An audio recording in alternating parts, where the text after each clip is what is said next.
ចាំជាងថាតាមពងសាវតាបញ្ជាប្រាប់ថាអូនខ្មែរថ្កើងទឹកដី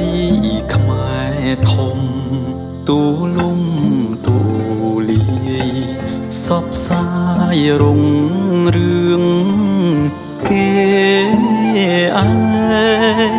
តែងលើកដំកើ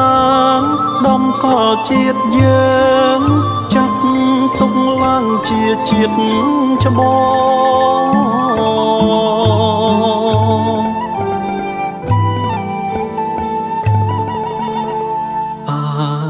រយ៉ាងធោខ្ពង់ខ្ពស់ឆើតឆាយបានចេញផ្សព្វផ្សា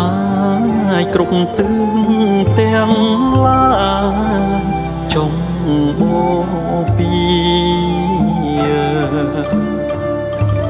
សាសនាសិល្បៈចំឡាំ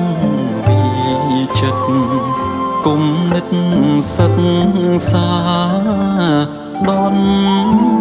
ត្រីទស្សនវិជ្ជាព្រះពុទ្ធសាសនា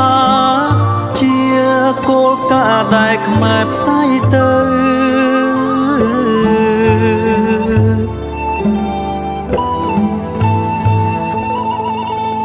ខ្មែ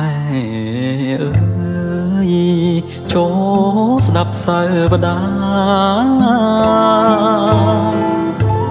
ដែលបានច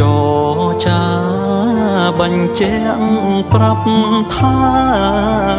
ពូជខ្មែរថ្កើងតាំងចិត្តឲ្យមួមខិតខំប្រឹងវិញ